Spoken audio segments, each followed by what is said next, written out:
Before we jump into it, maybe what I'll do is give a little preface as to some of the things that I'd like to cover today. There's a lot of variables that go into success on LinkedIn, and a lot of variables that go into what sort of approach that you might be taking on LinkedIn to reach out to your customers. So a few of the things that we want to kind of get into today are how you might optimize your profile, change the content within it so it actually caters to your intentions.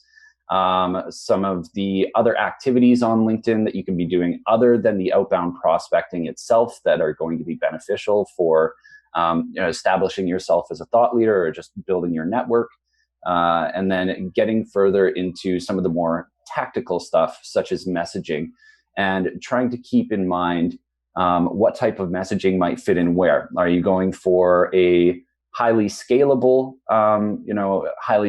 tactic where you're trying to reach out to a lot of people, or do you have really high value contacts that you're trying to reach out to where you might put a little bit more effort into personalization? And I think Kevin's going to have a lot of interesting ideas on that side of things. And also, if we can get into how LinkedIn might fit into your overall outbound initiative. Is that your primary channel of focus, or is it fitting somewhere in a multi-channel sequence? So with that, I've got some slides I want to share with you. Just, visualizations are always a nice addition to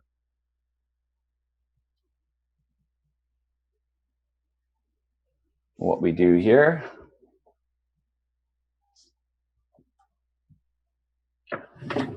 Beautiful pictures of us. So what I'll start out with is, before I get into this, if anybody wants something of theirs regarding LinkedIn reviewed today, just to give you a heads up, we would love to do some live reviewing on the call. So giving you a little bit of time to prepare for that sort of stuff. If you have any LinkedIn messaging, any invitations that you've been using and you'd like us to take a look over them, feel free to send them to us in the YouTube chat, and we can try and incorporate it and do a live review on the call. Or if you've got your LinkedIn profile that you think may need to be spruced up a little bit, or you're just not sure exactly how you want to do that, feel free to throw that in there, and if you're brave, and we'll open up some LinkedIn profiles live on the call as well too. And if there's any low-hanging fruit, some things that we feel that you might be able to adjust quickly that might be beneficial for you, we'll take a look at those as well. Beautiful. So just before you jump in, apparently I missed Rahul. He's joining us from India, so he's going to be staying up late to watch this. And then I saw Gregory Childs from Bellevue. He's looking forward to the LinkedIn session. He just signed up for Sales Nav. So Gregory, I'm going to ask you to be brave. Send us what are you trying to get out of Sales Nav, and what's your do you have any early messaging, or maybe even throw your profile there, and we'll get a chance and we'll go through it a little bit later. Like throw your regular LinkedIn profile in there, and we'll have a chance to dig in, because we're gonna look at messaging. We can look at your messaging, we can look at your profile, we can look at the sort of how you're building lists. Those are, I think, the three most important pieces that we can look at. And yeah, so we're here to help. We want to be super interactive. That's why we're doing it this way, with like a little bit of slides and then mostly sort of engaging with the chat. We want this to be more of like hey, let's hang out and chat, as opposed to let's have a bunch of slides up for the whole time. So back to you, Brandon. Yeah, thank you. So for those who have LinkedIn Premium, they'll have access to Sales Navigator, which in my opinion is one of the more comprehensive sources of prospect data out there. And we'll get into some of the tacticals of how you can use that tool a little bit later. But for those who have it, they might be familiar with the social selling index score that LinkedIn provides to you. And that essentially is sort of a broad spectrum overview of how you're doing on LinkedIn. And there's kind of 4 aspects of that score. And these 4 pillars that I've got displayed on this slide kind of correlate with those aspects. Kevin, I imagine that you're pretty aware of your social selling index score and cognizant of trying to increase that all the time. I imagine that your SSI is probably even better than mine is. So any input that you have here? happy to hear it. But a lot of a lot of what it comes down to is building a really cohesive profile where you're sharing a lot of valuable content. So from your brand, or if your company, your brand isn't creating a lot of content, at least curating content is valuable too. And a little tip on that, if you're sharing nothing but your own company's content, it's not as beneficial as sharing your company's content and other industry relevant content. So sharing other people's content boosts your score a bit too. Liking, commenting, and engaging on posts outside of your company are very beneficial to your social selling index score. So just engaging with the right people, finding the right prospects and building your network. So those people who are relevant to your solution or your position, connecting with more people, engaging in them with conversation, all of that's beneficial. And then the building trust portion of it, again, ties back into the content that you share, how your profile is optimized, and sort of implies some social proof and builds trust right off the bat. Kevin, I'll let you jump in if you have any other thoughts or ideas in how you consistently engage with people on LinkedIn outside of actual outbound messaging. Well, I think it's important also, thanks, Brandon, to SSI is a great number and it gives you some insights, but like the 4 pillars here that make up that, how do you, and why is this relevant is really the main thing. Basically what LinkedIn has done, and I think it's ingenious, is it's created 4 channels that if you do each one of these really well, you're likely to find success in sales on LinkedIn, which is obviously what we're here for. In the professional brand category, my company doesn't share a lot of LinkedIn, so I don't get that advantage. I have to go out and find my own, or anything that my company could put out somewhere else, I try to repurpose that in LinkedIn. Some companies have it, some companies don't, but you got to make the best of what you got. I think the key on here that you put, Brandon, is being consistent. It just has to be something you stay focused on. You have to constantly, at least once a week, check in, post, comment, like, and go deep from there. I have found, and I know a lot of other sales leaders have found, some of the best deals they have come across have been from navigating on LinkedIn, from posts and comments that they have engaged with or even put out themselves. So it's really, really important to do this if you're in a sales-facing role. Yeah, absolutely. I feel like it should just be part of everybody's day as a salesperson is getting into LinkedIn. And if there is personalization happening, LinkedIn offers some really current and relevant information about your prospect. You know, they tell a story about themselves. So it's easy to inject that kind of stuff in messaging if you're reaching out to them, or it's easy to see if they've posted some content recently that you can give them a little pat on the back for, or if it's relevant to your solution or your space. Easy to strike up a conversation, and that's one of the most important things I think about LinkedIn is you're building a network and keeping it conversational. There's always this, I talk a lot about balance within LinkedIn.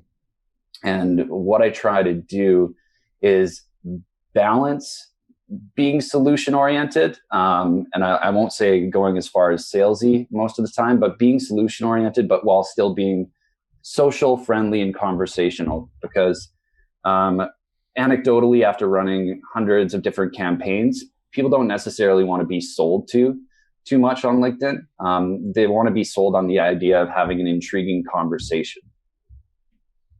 Well, I mean, you look at messages you get on LinkedIn, and I'm sure everyone here gets lots of messages. It seems there's some industries, and I won't name them, that are very, I'm looking at you, insurance and financial people, but and custom suits. I don't know what it is with the custom suits. Custom suits, hey.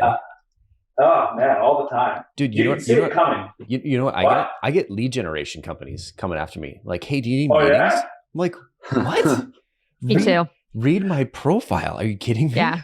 I get people that are like, who schedules your meetings? And I'm like, I do. Yeah. Me. It's literally I'm in an the SDR. title. Like, I book fucking meetings.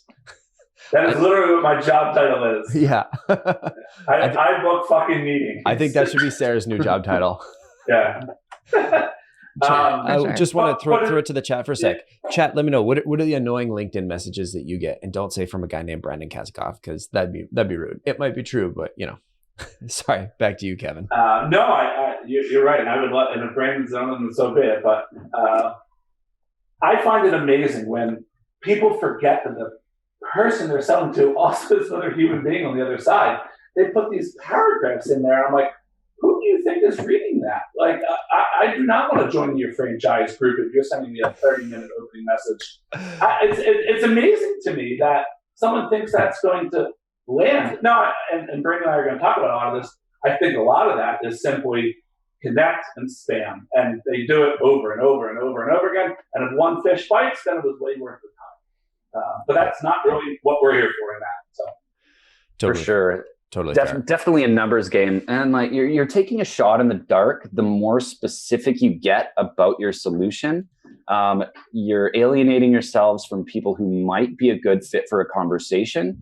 And then because you were so specific, there's only that 1 out of 1,000, let's say, that you're like that say, oh, that's exactly what I'm dealing with, and they might respond.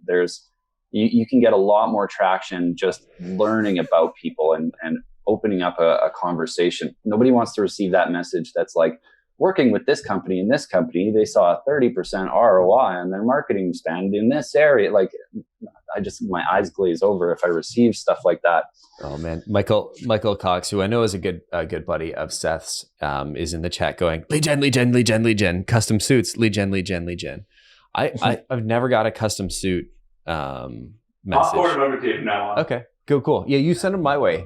And also, no, Google, you can shut up. My phone is just like thinking I'm Google searching.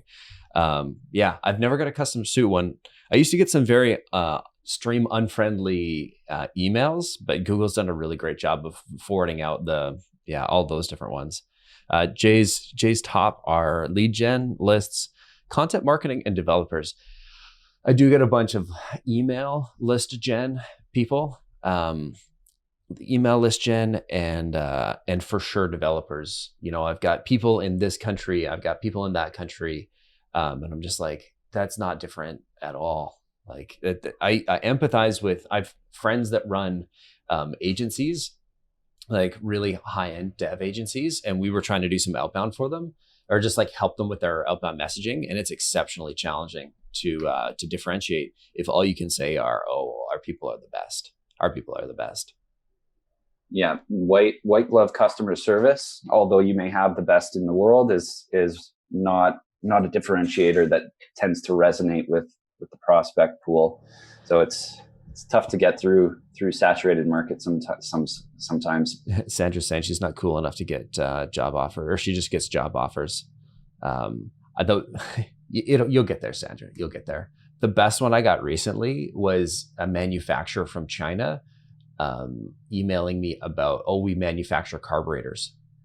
Because the first company, first like software company, Carb.io, we called it carburetor because I'm stupid, but they were thinking like they just must have done a search, like a keyword search for carburetors, and found me and was like, hey, we build these. And I'm like, no, it's software is what we did. All right, Brandon, I see you got some slides here. So why don't you walk us through? Sure. Yeah, I've moved on to the next one, which gives just a couple bullet points on profile optimization. So feel free to read those if they're up on your screen. Some of them are no-brainers, like have a good picture, for instance, as opposed to a selfie that was taken on a potato phone from 2008. But or don't have one at all. Yeah, or not having one. Sorry, what's a potato phone? Is that like the Nokia candy bar? Yeah, something like that, Did they take pictures? No, I don't think those ones did. I had a Motorola Q back in 2006 or 7, which is basically like the Razr, but it had a keyboard. It's sort of like a BlackBerry, but it wasn't a BlackBerry. And that took pictures, and I've got them. They somehow synced into my Google Photos, and you go through and you're like, what? It's like normal photos, and then like pixels. Like, what the hell is this garbage? It's taken in broad daylight, but it looks like what a new phone would take in pitch black. Yeah, exactly. Lee's asking, before we jump here, Lee's asking, would you be more inclined to respond to a witty joke or an intro line? Yes. In a message? Yeah. If you could work 100%. if you could work a pun in there, 100%. Yeah, oh, for sure. Or dick pics. Sure. I'd definitely respond to that. It wouldn't be positive, but it would 100%. You get a great response. So Lee, not only would I do that, that's what I do a lot of times. So, and it works. Wait, which one? Let's clarify. Let's clarify. Hold on. Not the dick pics, the witty jokes puns or playing off something that's going on. Yeah, I mean, there are people on the other side of me. It's like they want to laugh, they want to be engaged. I always laugh, and I will encourage anyone watching. Let some of your LinkedIn connections build up. People that have outbounded to you build up. And then go on your phone or on the computer, it doesn't matter, and look at the messaging as they come up and scroll through, say 15 of them, and scroll through and see what they look like. And then imagine you're a decision maker at a company. You look at which ones you're going to answer. If they don't resonate to you, or if they sound boring, or it's just a sales pitch, you're likely not going to answer that.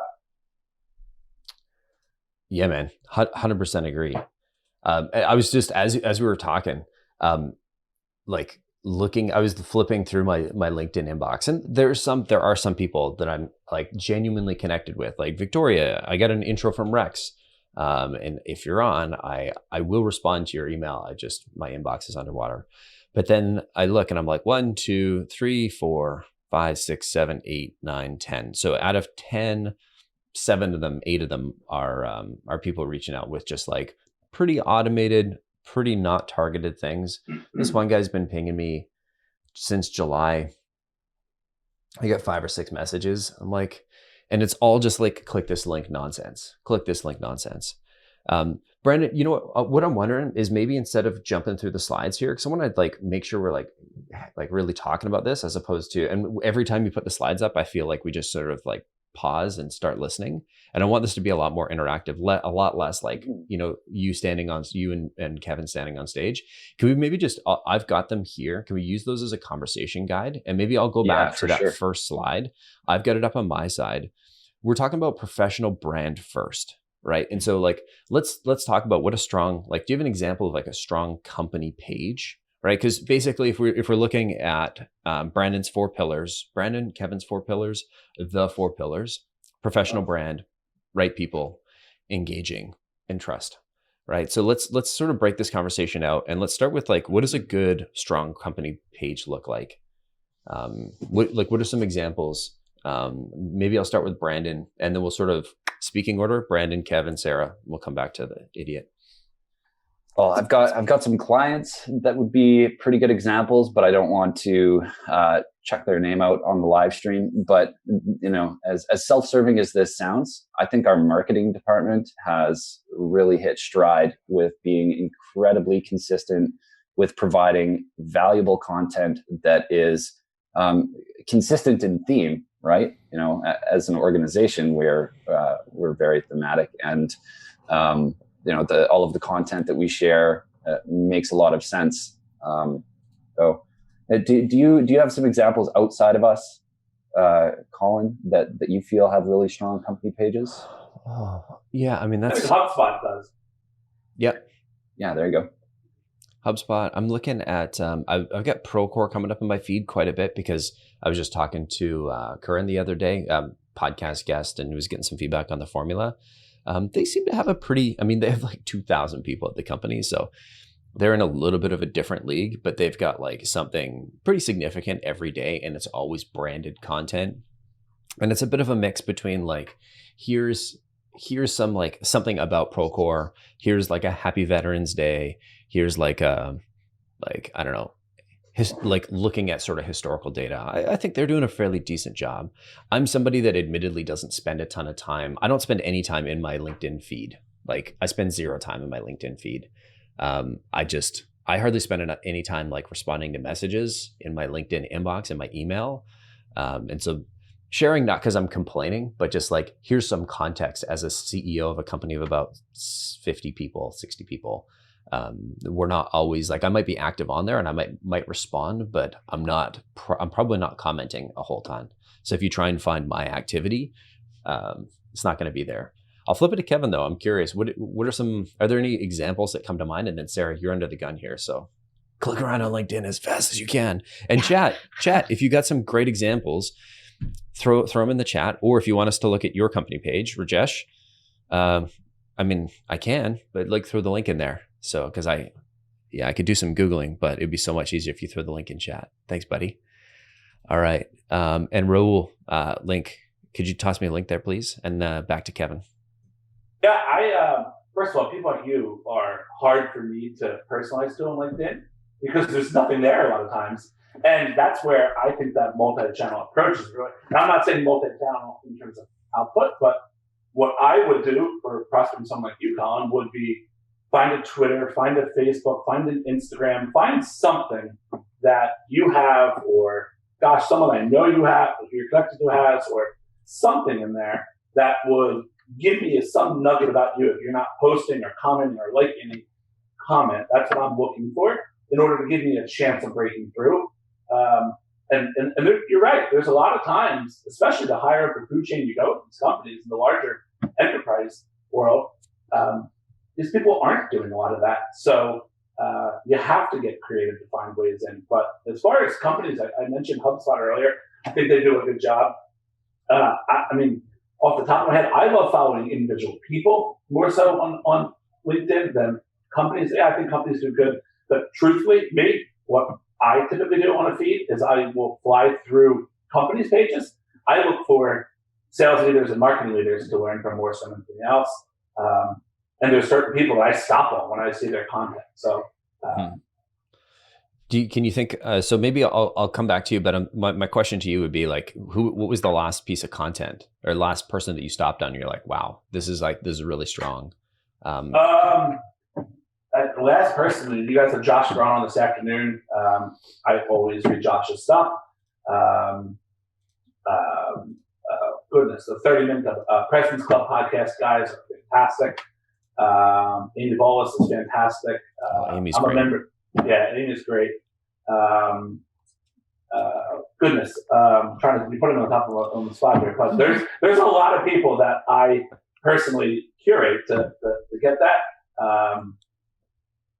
And I'm constantly looking for more because this, as Brandon mentioned earlier, there's not a silver bullet that's going to work. And it's not just like, here's the methodology, go do it and go make $1 million. It doesn't work like that. You need to find it for your personality. You need to find what works for your company. You need to find what works for your prospects. And the fun part of that, it's constantly changing. So you always need to adapt. Totally. Sarah, let's go to you. Can you give me an example of like a great company or individual that's doing some sharing? And then I'm going to ask chat to be brave and say, hey, can you throw your profile in here so we can have a look at your activity?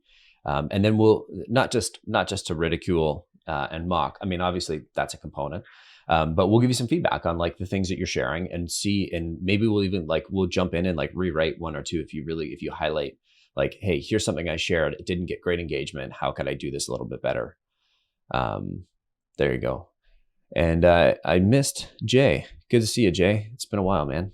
I see you in our Slack chat as well. So just a shameless plug for the Slack chat. That's a plug. I don't know. It's not really something we're selling. It's just if you want to engage with everybody else that's in chat, it's impossible to send everybody else messages. One of the best parts of conferences is getting a chance to meet the other attendees. So I highly encourage you to jump into chat or jump into our Slack as well after this, because we'll have our speakers hanging out there afterwards. But the best part, again, is connecting with all the other guests and really jump on Zooms with them, ask them, pick their brain. This is like, we're trying to bring together an audience. And when, Kevin's talking about you trying to cultivate good people in the feed, the people that are here, that are on stream, that are hanging out, that are contributing, these are really helpful people. These are good people to know. So if you want to compile a list, by the way, and put it in the Slack channel later for everyone too. Awesome. I think we've got a list of like, I think I have a group. Oh, I don't know if you can see the group. I've got a list of like podcast guests we've had because I try and follow their content. But again, I think this is the third time I've teased going to Sarah. let's talk to Sarah.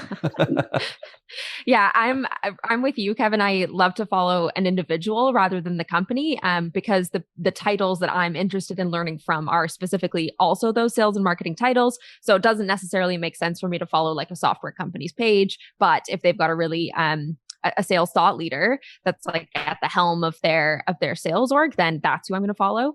I also have a big list that I've compiled, so maybe I'll find that spreadsheet and I can toss it over to someone who can also share it. And Kevin, I'd love to compare notes there because I bet you there are a bunch of people on there that I'd love to follow.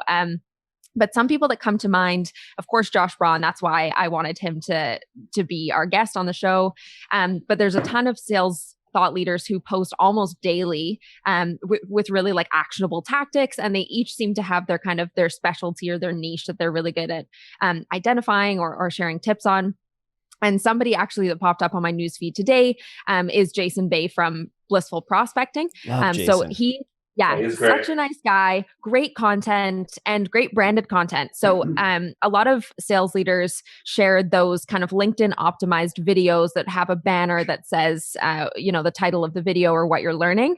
But something that Jason just shared, it could have been today or yesterday, but it popped up on my feed today.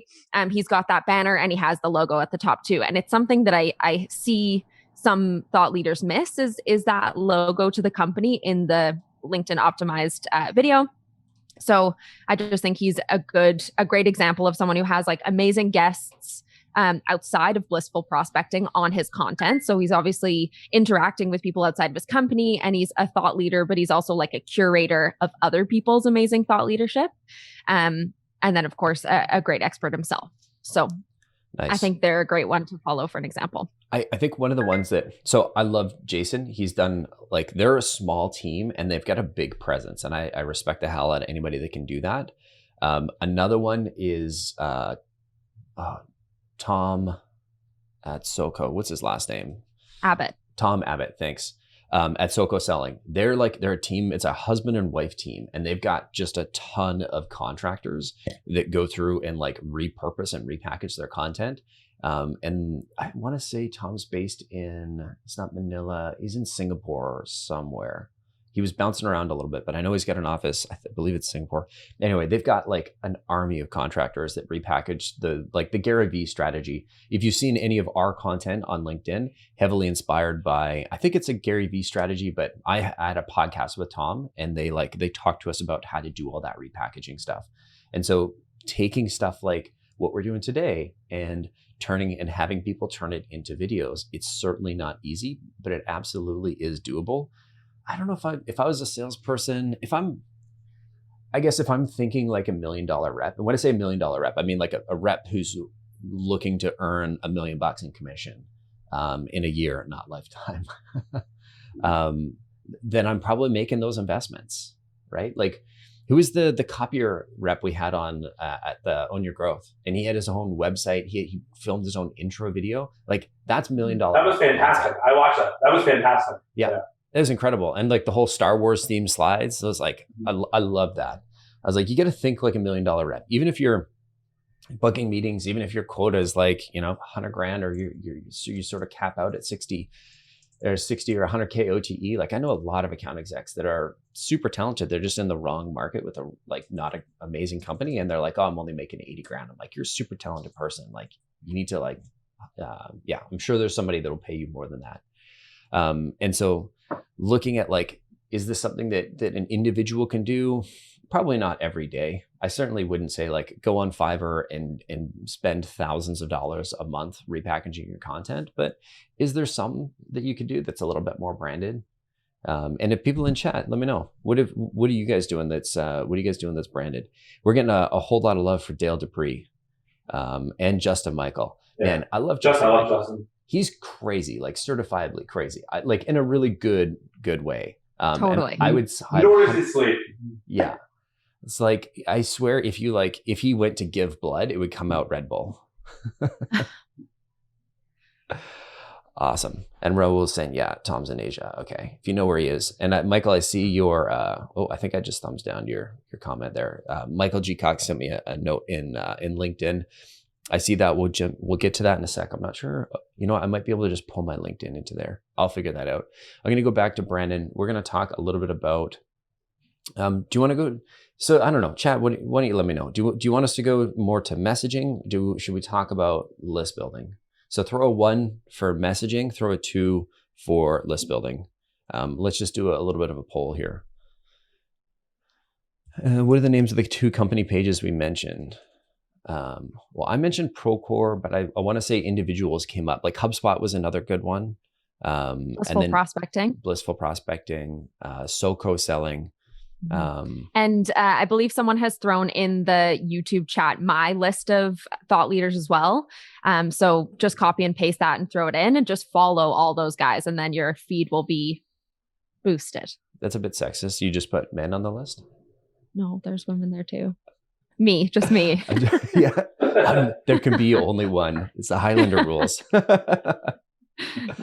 Yeah. It is a male-dominated space, though. Look at this panel. Yep. 25% female. 100% true. Awesome. All right. So we're getting a lot of love for, I'm pretty sure I said messaging as number 1. I always worry. I'm like, yeah, say this for that and this for that. And then I forget, I'm like, oh shit, what was number 1? But everybody's saying number 1, which I'm assuming, thanks, Gil, messaging. All right, so let's look at messaging. We've got, all right, Michael G. Cox was very brave. And I'm going to see if I'm going to pull your profile up. So that's in the background. I'm going to copy and paste this. I think what's the best way for me to do this? If I throw it on stream, everybody will be able to see it, but you guys won't be able to see it. You people won't be able to see it. Let me see if I can do this a different way. I'm going to put that over here. Let's hide the participants. Stream, bear with me. I know this is a bit awkward, but I want you to be able to see the messaging here. So let's try this. Perfect. And I'm going to send a screenshot of that to, oh, I'm not on a Mac, so I can't do that. Snip. I'm going to throw this in our Slack, and I think that's as good as we can do. But stream, while I'm doing this, I want you to have a look here, read that message, and this is from Michael. I love the little link there. We're gonna have a look and see what is it that what is it that you would change? What would you do differently? What do you like about this message? And I'm gonna throw this in water cooler, Sarah and Brandon.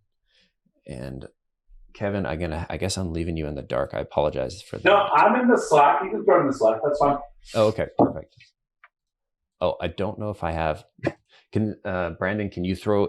Or can somebody on the stream here throw it in the other Slack? I don't have all of the Slacks on my Windows machine here. I'm learning right now.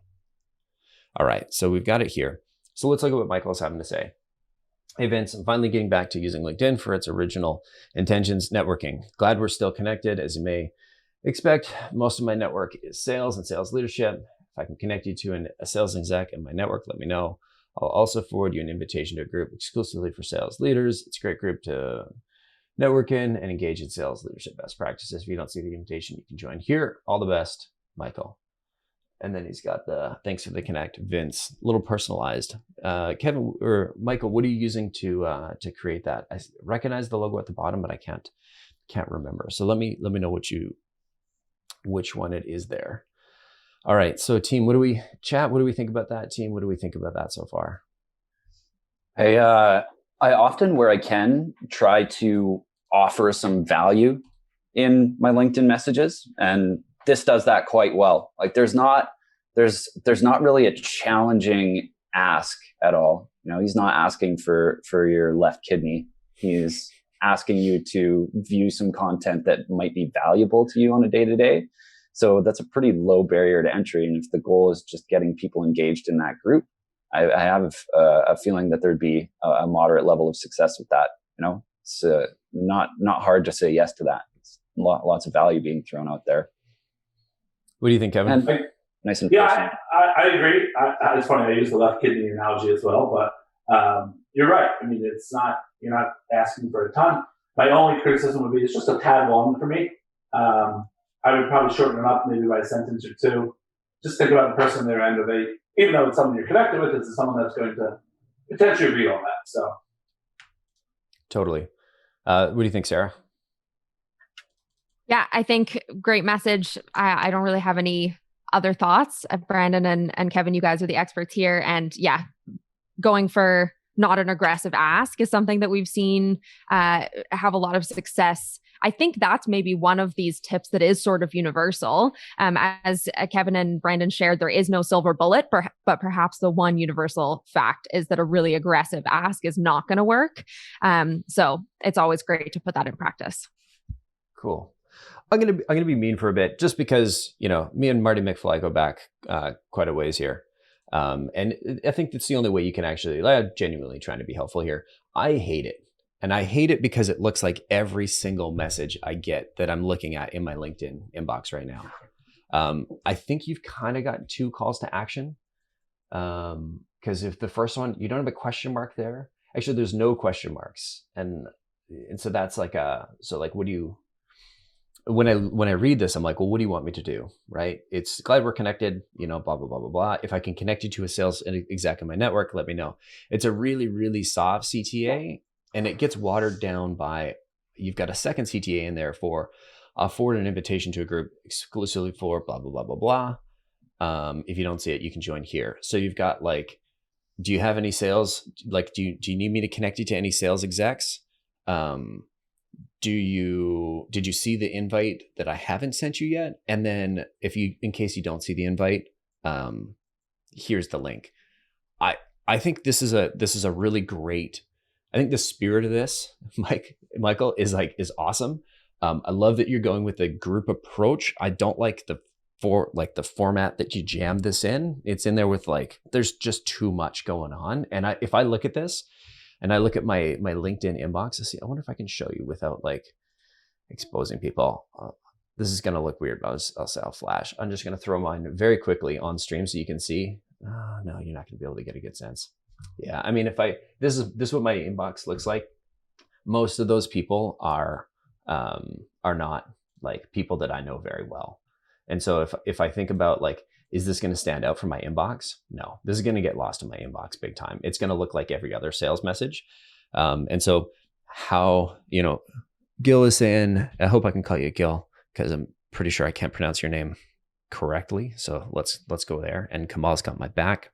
Thank you, buddy. So I would my question would be, which of the 3 CTAs is the most important? And if you're thinking about exposure or impressions on the person that you're reaching out to this Vince individual, I think the first one is going to be inviting him to the group, right? So you've invited them to the group, then I would schedule a follow-up a couple days later if they don't join the group. Hey, I invited you to this group, thought this is why it'd be helpful, yada, yada, yada.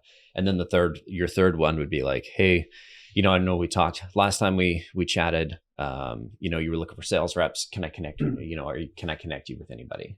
So I'm going to put it back because, Michael can't defend himself here. Anybody want to defend his honor? Am I totally off base?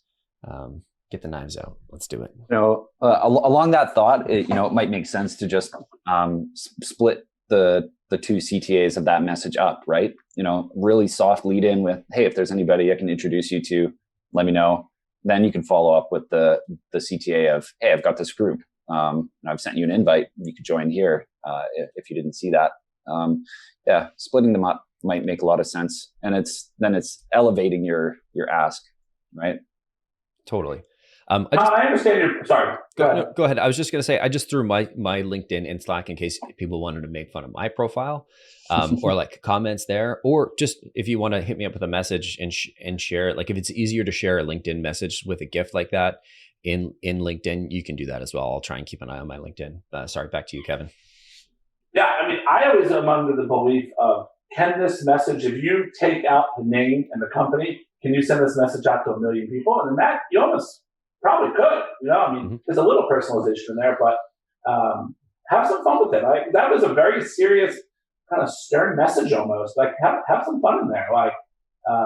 Use punctuation, fun, abbreviations, etc. Make it seem like people are used to reading text messages and Twitter messages at this point. Short, to the point, and fun.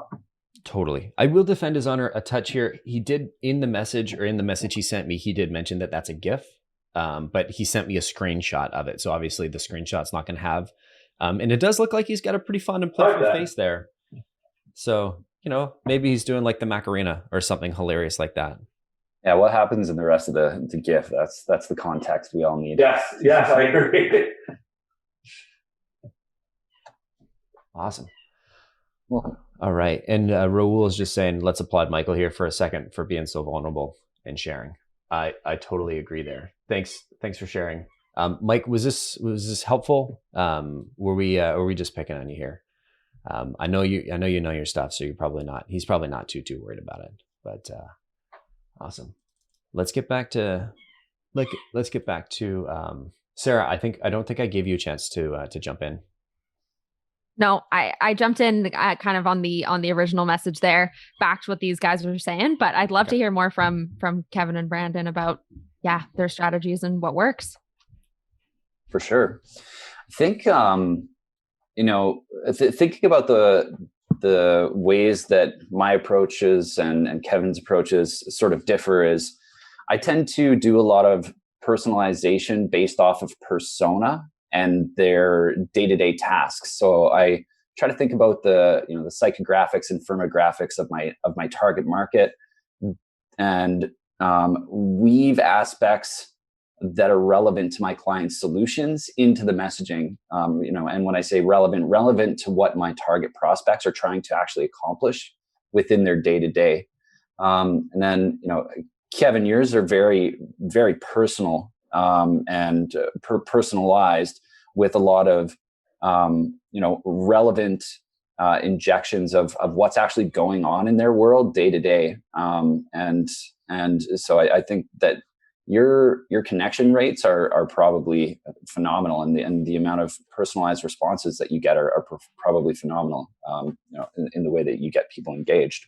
I think it's important, and you and I spoke about this earlier, Brendan, it's important to differentiate, as well as I do. I break my prospects down into various tiers. So what I call my top prospects, I call them like my hot 100 prospects. They're the ones I'm personalizing super towards. Like I'm really focused. Like I know if I can land one or two of these this year, that's going to change my business dramatically. Mm-hmm. And some of them are within the same company. Some of them are their own company, etc. My second tier, I go it's more of one what you're saying, personalized towards what their ICP looks like, personalized towards maybe what's going on in the world, like what the weather's like, whatever it could be. It's not going to look like every other sales message that's out there for them, but it's not super tailored. And then my third tier, they're just like, they're getting this super spammy almost message, and I'm not overly concerned if they don't connect with me. I would love them to, and then move up the chain if I can from there, but I'm not spending a lot of time there. Could you give me an example of like what some of that, like what a good example of customization would look like? I'm asking for a friend in chat. Brian. Totally. Yeah. So on the personalized people, I'm looking for at least one nugget. And we talked about this quickly earlier about I'm open to wherever I can find this on their profile. And if I don't find someone like you, Colin, who doesn't have anything, that's the easiest spot. It's right there. I can pull it. It's immediate. I can look at it, see a piece of content they just shared, etc. First of all, if I have ever interacted with their content, or if they have posted something recent and I said, I agree or I disagree, here's why, that's the home run. That's usually a pretty instant connection. That second level down is something you pull from their Facebook or their Twitter. I literally sometimes will go, if I got nothing else, their colleges and something like if I know that you went to UCLA, I'm like, hey, all good Bruins are checking out messages. Like I'll come up with something. I'll even go on their Twitter, finding someone they follow, and the secret of that is to go all the way down on their Twitter followers to see when they first got to Twitter, who they started following, because that's likely the people that they immediately started following, because some of us are following all kinds of people on Twitter that we may not agree with or like, but they're interesting at this point. So scroll all the way down on their Twitter, see who the first couple follows they have, whether it's Ellen or a comedian or whatever, and work off of that. If it's something you can research a little bit, like if there's a comedian you love, that type of joke, you're just looking for some common bond there. Any standouts that from that either you've received or that you've sent? Any favorites that you've done that had like a good response rate? Yeah. So earlier this year when people were freaking out about coronavirus, more so than they are now, at least. One of the ones that I was using on a non-overly personalized one was, it did really well. I would say it was something like, "Hey, Colin, I just took a break from washing my hands for the 37th time already this morning. Hope you and your family are well, blah, blah, blah," etc. So it's personalized. I wouldn't use it for my elite people, but it's timely. If I sent that in January, it wouldn't make sense. If I sent it now, people are like, "All right, dude, leave me alone." But like in March, that was timely. Totally. And you're referencing COVID without actually talking about, which I think in March, April, every message, every cold email I received, cold LinkedIn said like, COVID. Unprecedented. Unprecedented uncertainty. Yeah, I think the amount of messages I got that referenced the new normal, that became saturated quite quickly. I'm still getting those. Yeah. Brandon, I'm curious. I know you're sort of like, we've got Kevin on the one side that's like you've got your sort of 3 different levels. Brandon, I know you're more on the like scaled personalization element. So what are some pieces that you like to draw from when you're building that? So a lot of that starts with how I'm building my lists.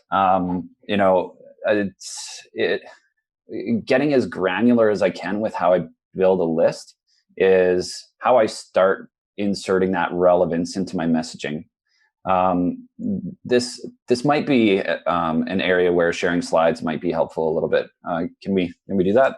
And sorry to segue away from messaging. Is it okay if I jump into list building here? Because I think providing some quick context over a couple minutes on how I build a list for this particular messaging might be helpful. Yeah, that's a great one. We've got Gillen here who's asking sort of like, Kevin's is more for when you're working in account-based sales, but it's not scalable.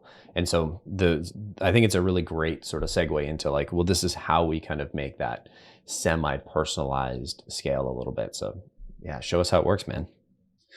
So this, and I'll provide a little bit of context here. So this is a client that had custom development services, a really challenging service to sell. And reason being is because there's so many different things they can do. They can build a custom dashboard. They can build a data integration platform that deals with the throughput of IoT data from a surveying drone on a construction site, and then have that represented, for the key stakeholders and anything in between. So what we really had trouble doing was nailing down what's one particular more specific thing that you can help with that we can try and target for relevance. So ultimately, through a little bit of research, and this was deriving a hypothesis from out of thin air, doing a little bit of research relevant to their capabilities, they can help with integrating data between third-party software, such as in this case, Power BI, so a business intelligence platform, and then people's custom software or other third-party software. So to run this hypothesis, I thought, why don't we reach out to analytics leaders who are often overseeing teams of data scientists that are responsible for these data integrations, but that may be struggling to achieve the integration they want between these two tools. So simply a list focusing on director and VP level analytics professionals. One of the things that I find really important is throwing some exclusion criteria into the list. So I wanted to make sure I excluded juniors and students and professors and assistants to further filter out anybody who I thought might be too junior. I included a few relevant industries just based off of some, implied knowledge that our team had, asking a few people, asking our client. I blocked Salesforce and analytics as companies because I don't want people who do analytics services, and then targeted within North America. But the one last thing I did was I threw Power BI as a keyword in the keyword tool. So somewhere within these people's profiles or skill sets, it mentions that they're familiar with Power BI. And the intention of this campaign was to be a little bit, it was a little bit research oriented.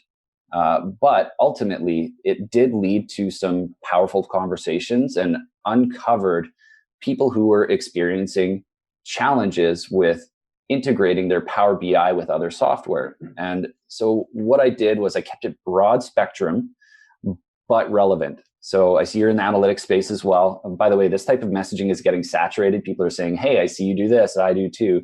That's getting saturated. So I'm starting to try to gravitate away from that. But the call to action in the invitation message is a very soft ask, and it's input oriented. So I'm trying to understand how analytics leaders are thinking about Power BI integrations. I'd really appreciate your input. The connection rate on that was quite good. It was in the neighborhood of 25, 26%. And then the follow-up was, I'm trying to understand the challenges that might exist around automating data flow between Power BI and your custom software. So, integrating Salesforce and Power BI, there's lots of services and plugins, but these analytics leaders might not know how to connect their maybe janky or legacy software or something that's built with multiple programming languages into Power BI, but they want to. So have you ever faced any challenges building data pipelines into Power BI? We got a lot of positive responses from this. So the personalization here came from the persona-based targeting, and just knowing that it's a bit of a numbers game. If I got my hypothesis right on the sort of broader challenges that people might be facing, and I was right regarding my targeting, this is going to resonate to some people. And this allowed me to go out and send, 25 to 40 of these messages a day and get a handful of positive responses back per week. A few of them were willing to share some technical feedback, and a couple of them were very open and candid about the challenges that they were facing in this area. And that ultimately allowed the client to pivot from an academic or input-oriented call to a sales discovery call, tying their solution into how they see these challenges and they overcome them, and some easy ways that they might be able to solve their problems. Just before you pull that down, Kevin, I'd love your thoughts on, like, what do you think about this approach? Would you use something like this? If so, would you change anything, or what would you do differently? So, Brandon, if I'm hearing this correctly, this was coming from the company, not a specific rep, correct? So no, this was out through a rep's profile. Okay. So from a rep on behalf of the company, and again, thinking about scalability in mind. Yeah, no, I agree. Your first comment you made was, this is starting to get saturated now. These are happening everywhere at this point. So likely, and you mentioned it, that's got to change at this point. Here's what I love about this. It's targeted, so you know exactly the people you're reaching for, or your hypothesis is they are likely experiencing this problem. So this message hits those people and saying, you're experiencing this, I believe at least. I have a solution for you. Let's talk. It's not something that I typically do because I don't target that deeply, but I do like it a lot. I like the second message better than the first one, but I think it gets right to the core of what you're trying to do. And as you mentioned, it's a numbers game. So if you send 200 of these a week, if you get 8 back, like, that's some solid pipeline. Mm-hmm. Yeah, for sure. Brendan, I think I remember you saying, like, the first message and the first message is like intentionally a little bit closed, right? Because you want you use that as like the frame. Talk to me about how those two work together. Yeah, so the softer I can go while still being somewhat relevant in an invitation message, the higher my connection rate will be. So I still want to, like, set the tone, frame it with what I am going to be following up with. So it's not this bait and switch. And that often yields to a higher connection rate. And I always think about this as stepping stones. Like, I'm not trying to sell them on a call on the invitation message. So I don't have a call to action like, hey, see, you're in the analytics space. Are you open to finding some time in our calendars to discuss Power BI integrations next week? No, I just want them to say yes to connecting with me. And then beyond that, I still don't really ask for a call, and I definitely don't try to sell Power BI integration solutions in the follow-up message. I'm not saying, hey, we help companies with, that's one of the biggest things that I see that I think kills people's sales initiatives. I help companies achieve this ROI through Power BI integrations, or I help companies save this amount of development hours. It's like, no, like, are Power BI integrations part of your world? Have you ever faced challenges with those? If so, I'd love to have an open-ended conversation. And again, it's just the stepping stone. I'm not trying to really sell here. It's still somewhat solution oriented because the client solution helps with these Power BI integrations, but you're still not even saying that. You're asking if these people have ever faced these problems, thinking about the jobs that they're trying to accomplish on a day-to-day basis. And I keep the barrier to saying yes as low as possible at all times.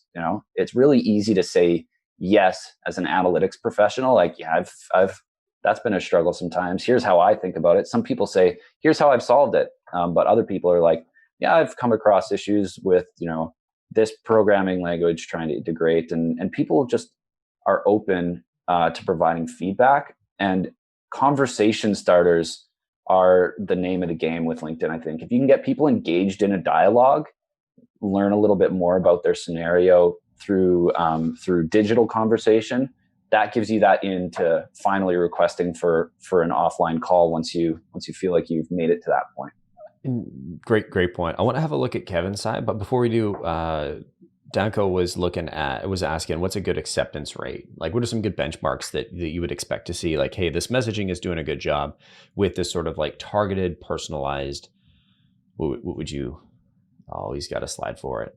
I do have a slide for it. Are you going to share? Are we going to share these slides? Yeah, we absolutely will. But you have to join the Slack community. So Mero just threw the link in there shortly. And I'd say, what's up, Harsh? How you doing? I see you in chat. All right, back to you, Brandon.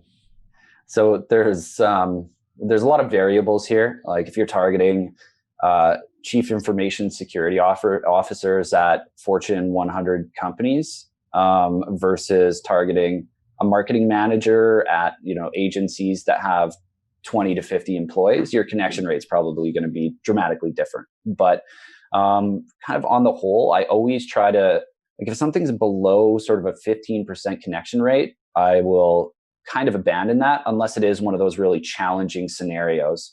I try to always break 20%. I've had scenarios that have been above 30%, especially if you get hyper-personalized where you're talking about something that's relevant to their world, or talk about how they responded to a post or engaged with somebody's post. Your connection rate should be above 30, sometimes above 40%. But this sort of really scalable solution where some people on the list are going to be relevant, and then without fail, others on the list are probably not going to be relevant. I try to break 20% connection rate, or at least hover somewhere around there. And then the reply rate after that, often you'll get about 25 to 30% plus people responding to you in some capacity. A good portion of those will be negative. They'll either say, no, this isn't relevant to me, or like, this isn't my focus at the time. But for every few negatives, you might get that positive or get that person who engages in dialogue with you. And then from a conversion rate, that varies widely too, again, based off of your solution, how strong your list is. But often my conversion rates are above 1%. And that's sort of the primary metric that we all care about, right? Like how many messages do I have to send out to book a meeting? It's usually above 1%, and not uncommon for it to be above 2 or 3%. So send 100 invitations out in a week. I've probably booked myself 2, 3, maybe 4 sales calls. So, and this is when they're targeted, correct? Yeah. Targeted, similar to the list that I just showed and the messaging that I just showed. I don't want people to get discouraged with the reply rate, and if they get those negative ones back, if you're spending time outputting towards a lead and they're not a fit for you right now, or they're never going to be a fit, that's fine. That's okay. Now you know. Now you can focus your energies elsewhere. Like, it's hard. I get it when you get some message back like, this isn't of relevance to me, leave me alone kind of thing. It's like, okay, I get it. Like, what my secret to that, and I do this via email if I get those messages back, or on LinkedIn, is I will quickly open, and if it's a good prospect, I will open my video player and I will record a quick message on video. Hey, Colin, here's why I reached out to you. I got your message and this didn't make sense. Here's why I thought it made sense. All big, no big deal. If it doesn't make sense, best of luck finishing the year strong, Kevin. That's it. Move on. Yeah, that's another thing I was hoping to learn more about from you today, because I think sending audio clips, and if ever possible, video clips to people is one of the best ways that people can personalize right now. And I know you've had success with it. So I'd love to hear a little bit more about your tactics there, and some of the results that you typically see. Totally. Before you jump into that element, can you just comment, Kevin, on the rates here? Do yours vary dramatically, better, worse? So it's a mixed bag. I am more my personal outreach is towards high level national CMOs, global brand marketing, heads of marketing of international companies. So these people are typically very hard to reach. With that, though, when I am super personalizing them, I'll get 30+%. So it's not impossible. My reply rate is going to be down considerably from that, though. And as well as my meetings booked are going to be down from that. But I'm okay with that. If I can get them to connect with me, I get their conversations in my feed. It allows me to send them a video on LinkedIn. It allows me to send them an email on LinkedIn without having to use one of my 30 credits each month. And I can send them an audio message on LinkedIn. They're now connected. So totally.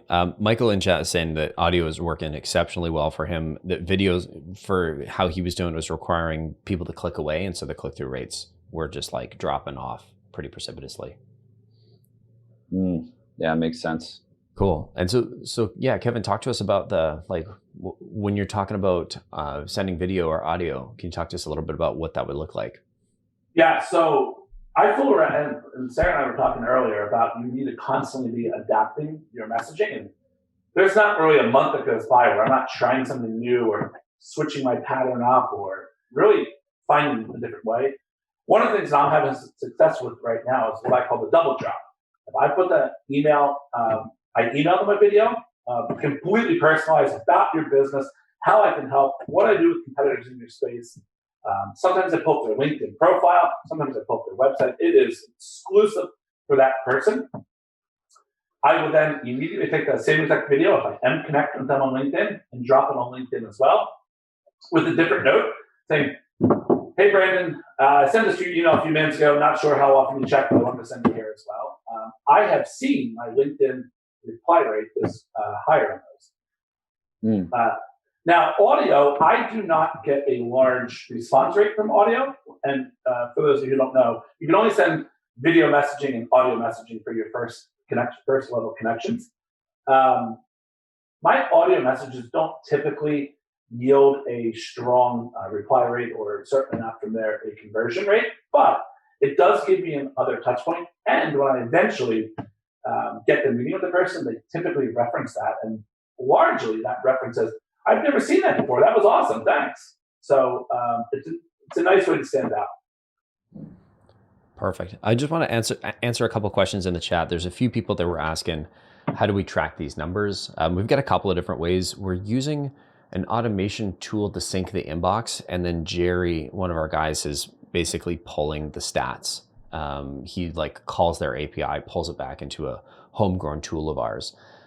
So we didn't want to build that tool ourselves because it's not super compliant, but we're using it for just pulling the stats out, which is it's a whole lot more helpful than just doing a bunch of manual clicking around. So that's the sort of the high level. You can, if you were to do say sampling of just hey, I'm going to pick 10 or 20 conversations to track, and then you sample those, you'll get a good enough indication of what your response rates are without going through all 100 people or however many people you've invited. Another way that I've seen people manually go about it is, if they've got their 100 connections or 100 people that they want to reach out to in a week, they'll keep track. This is how many people I'm connected with this Monday, and then they'll send the invitations from Monday through Friday. Next Monday, they'll look at their total connections on LinkedIn, and then they can just calculate their connection rate based off of that. And then reply rates, if you're doing that manually, that's much harder to do, other than, if you're using a tool like Outreach or something like that, or keeping track of it in a document, then you can keep track of all of the people that are replying. Yeah, and somebody had asked, I think it was Raul asked about, is this like, would these stats be different from multi-channel? I would say no. The whole idea behind multi-channel is you're going to get better conversion rates than if you're just going single channel. The advantages, there's advantages and disadvantages. Advantages to single channel is it's focused, especially if you're, solo account exec, you've got or SDR, and you have no tech or sales ops support, or you're a early founder. LinkedIn is the easiest platform because it's all in one. You pay LinkedIn their chunk of change, and you've got everything from, a way to reach prospects, a way to search prospects, a way to message them. You've got your profile, so your website, it's all there. Whereas if you're doing this over email and phone, you need a Salesforce, you need a list, you need an outreach, you need a phone, you need XYZ. It's a whole lot more complex. And so the single channel, simple, easier. The multi-channel, more complex, but hopefully you're going to put more effort in because you're going to get a higher overall conversion rate on that message. So effectively, you're going to spend a bit more time, resources, cash. Brandon? Yeah, absolutely. And there's been a couple different ways that I've gone about incorporating LinkedIn into a multi-channel campaign. If LinkedIn's later on in my campaign, often I find that my connection rates are low. It's because if you've sort of probably disqualified people who aren't a fit early. If any of them have seen your email and then they get the LinkedIn invitation, they might go, I'm familiar with this name. Yeah, I decided that their emails weren't relevant. That's why I didn't respond to them. So I'm probably not going to connect with them. But on the other end of the spectrum, I've thrown LinkedIn at the start of some of my multi-channel sequences. Connection rates the same as I would expect as if it was a single channel. But then over time, as emails were going out, my response rate probably was impacted positively because people saw that I connected with them, and then they see these emails. And so metrics would slowly climb after the fact. So it just depends which way you want to go about it. Perfect. I've got one more question in chat with Shaheem's asking, does conversation rate mean 1 to 3% of total invites or total connections, total replies? So what is that conversion rate? Conversion rate from total invites sent. So if I sent 100 invites, typically I want to be booking at least one meeting from that. You're thinking about just your capacity as a salesperson. How long might it take you to send 20 invitations out on LinkedIn in a day? Probably somewhere between 30 to 45 minutes, maybe a little bit longer than that if you're throwing a bit more personalization in there. So if you can, commit 30 minutes a day, let's say, to sending LinkedIn invitations out, you should be able to get 100 invitations out in a week fairly easily, and hopefully that books you a couple, maybe 3 meetings. And if you're getting another handful to 10 meetings a month from your LinkedIn activities, that's probably going to change your game a little bit. Especially if it's compounding, if it's happening on a regular basis, those kinds of efforts are really going to compound themselves. Kevin, I know we invited you here to share your perspective. We haven't really got too much into your style, your messaging. And I want to make sure, because I know we've got Rex sort of lined up around the 9:30 mark. So I want to make sure we leave some room. So we've talked about how Brandon would do his sort of, let's call it scaled personalization, where you're getting really, really honed in. I'd love if we could spend some time if you walk us through, I guess when you're writing your messaging, you said you're going to CMOs, where does your process start? And then I guess what would that look like? Yeah, so if Brandon's my CMO and I want to learn as much as I can about his company, and important to note that my message outreach is multi-channel. So the first step that I have, if I know that Brandon from Predictable Revenue is in my cadence, my first step is to learn as much about him and the company as possible. I do that at the start, so that way all of my messaging down the line, I don't have to constantly go look. We use SalesLoft at my company, but I know Outreach has the same capabilities. I put it right in the notes. I learn everything I learned about Brandon, right in my notes, links, the whole 9 yards, articles he wrote, anything that's in there. So I have that right from the start. And then from there, I can go down for my emails and my LinkedIn messaging and immediately customize it based off of what I learned about him when I did my 30 minutes of research ahead of time. And I'm only doing that for my key prospects. That's not my second tier. The message that you have up now is one of the ones that I use had used the last couple of weeks. And before you get into the messaging, I'm curious. So where do you do you write that down somewhere? Is there a way of storing that in LinkedIn? Do you store that in your CRM? Like what does that look like? And then let's talk about how you get it into the messaging. Yeah. So yes, you can store it in all those places. Actually, LinkedIn allows you to store it. There's a notes tab in LinkedIn. You can store it in your CRM. I know people that do that. I prefer just to use in SalesLoft in the notes tab. If anyone has SalesLoft, I know Outreach has similar capabilities. I think it doesn't really matter where you store it as long as you are storing it. The great thing as people switch jobs as well is when Brandon goes and works for a different company, which don't leave Brandon, you have those notes that follow him. So if he works for, if he moves somewhere else, then I have that information, all that personal stuff I have, and I can still reach out to him. Certainly, it allows me to move. Yeah, it's certainly an advantage of having storing it on LinkedIn versus say in your Salesforce or in your SalesLoft. I want to say I can't remember the company he was at. Jake Biscar, early podcast guest. He had his SDRs do something very similar, and they stored it in. They had 3 different types of information they were looking for, and they had 3 different fields in Salesforce. And he basically had written a process for this is how you fill in this information. And so that once you've typed it into your Salesforce, then you could pull that into your Outreach, your SalesLoft or whatever, and use that information as like personalization data, point 1, 2, 3, et cetera. So it sounds like you're doing something similar. Very similar. Yeah. I'm not as nearly as automated as that, but that's awesome. Very cool. And so talk to me about so once we've got that research, what does the rest of the messaging look like? Yeah, so my first message on the Connect message is what I said earlier is trying to be as fun and as lighthearted and as unique as possible, largely because my people are getting bombarded with messaging from everyone wants a marketer, a CMO, a global CMO, head of brand. I think one of the important things anyone in the sales role should do is talk to your current clients. If you don't have current clients yet, see if you can have another SDR or someone on your team talk to someone on your team to find out, 1, why they took a meeting with you guys, 2, what the unique differentiating is, and 3, what their day looks like. If they're not spending time on LinkedIn or they're not answering emails or they don't even have a phone on their desk, then it's a very good chance that other people in that job title are likely following the same thing. So once I get that content that I know about Brandon or whoever, I'm literally just plugging and playing. I use the best information I have up front or most timely, and I will just go down the line and constantly keep using this. A lot of times, the comments I get back are like, I don't know how you know all this, but this is like, I literally used a Facebook picture and put it in an email of a woman who took a hike on a Saturday to the top of this mountain in Canada. And I put it, and she posted on Facebook, and on Monday morning I said, looks like you had a great weekend. Like, it's borderline stalkerish almost, but I was going to say. Yeah, it is, but you know what? Like, my job is to get the answer and to get a reply, and it worked. So, as we said earlier, it's a numbers game. And for every 1 I'm pissing off, if I can get 2 that say yes, like, that's worth it for me. How much time are you budgeting for this research tab? Because actually, maybe let me ask a different question. How many prospects would you be going after, like say in a week and a month? Like what would be your total list number of people? And then like how much time per would you spend? Because I think that the 2 would sort of add context.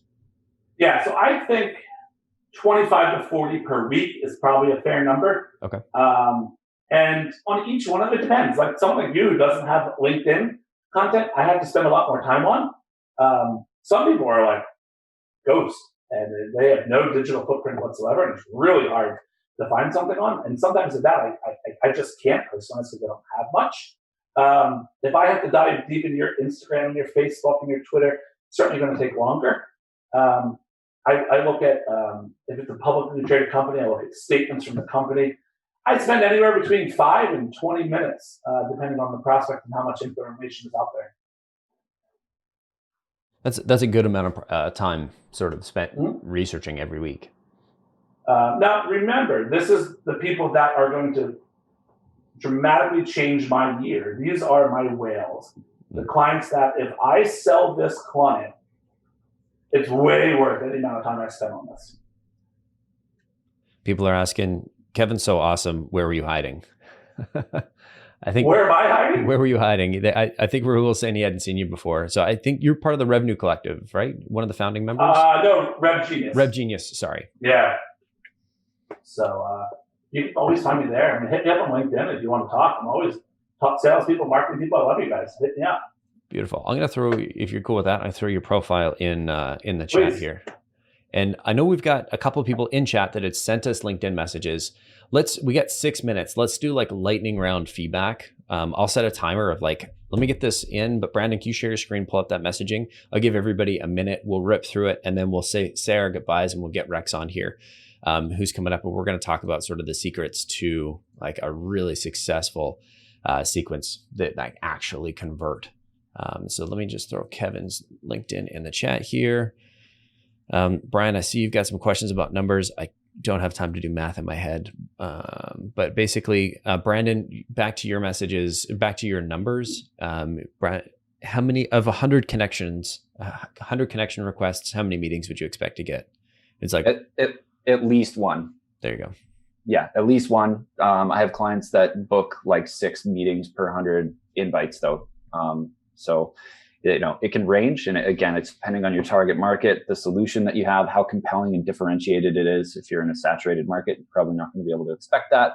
But yeah, at least one, probably 2, 3. And then on the outlier cases, more than that, or sometimes less than that if you've got a really challenging market that you're going into. So test it out, find what works for you and find what makes sense from an investment of time standpoint. Like how much time are you going to put into it? What are you actually getting out?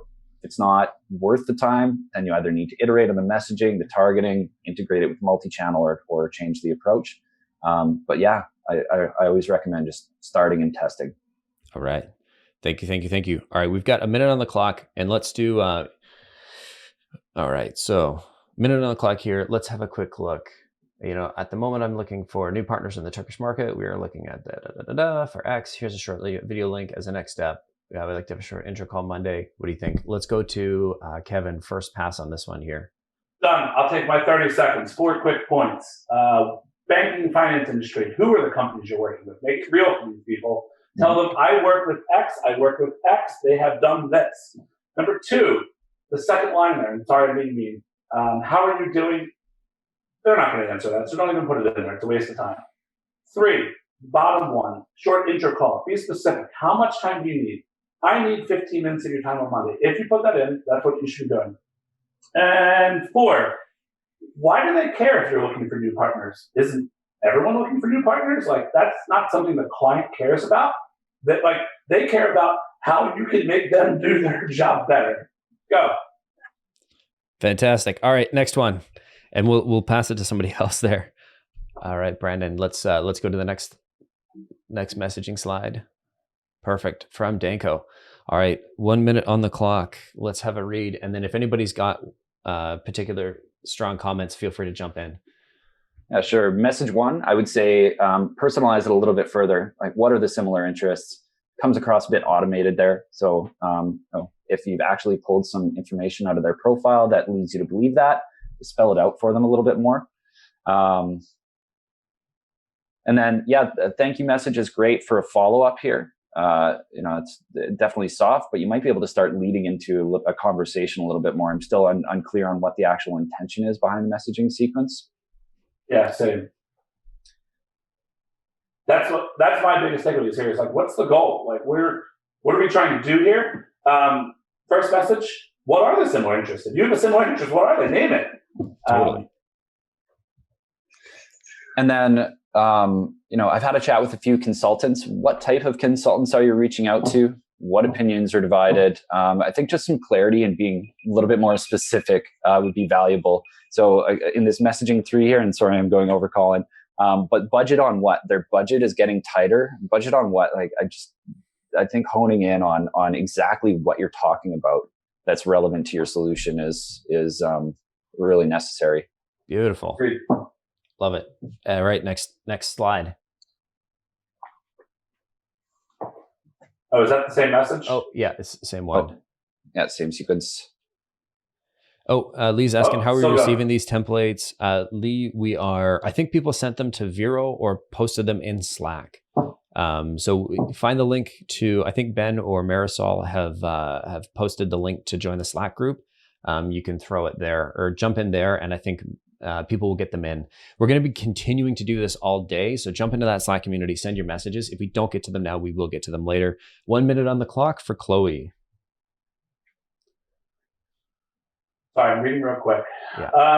There's a lot of numbers in there, and that scares me. So I understand you want to highlight your company, but especially if this is the first message, like it's going to be pretty hard for people to reach that. Deepen your message. Second part is I wouldn't start with my company. Sun Life's press release has just gone live, blah, blah. I'm sorry, I don't know if Sun Life is the company she works for or why not say so I guess that's a little unclear. Oh, here at Hive Learning. So I think this is something she was sending to Sun Life. Oh, there it is. Okay. She's with Hive Learning. Okay, that changes a lot. That's a lot better than because she's referencing their press release, so that makes me feel really good. Yeah. If it's my press release, I would just say, hey, I saw that your press release said this. You don't have to say like Sun Life's press release, blah blah blah. And I agree. Yeah. Sometimes what I have found helpful as well is literally just sending a link to it as well. I saw in the press release attached here because, like, depending on the size of the org, they may not even know. One last final point from my side here. I came across some research articles from Outreach and SalesLoft that both said the same thing, and that's that throwing ROI into an initial message can kill the positive response rate. So having bullet points that sort of provide ROI comes across quite salesy, and apparently there's research saying that that's gonna hurt your chances. Perfect. Okay, we got one last one. I know we've got Rex who just jumped in the Zoom with us. So let's get to Raluca's here, and 1 minute on the clock. Let's get her done.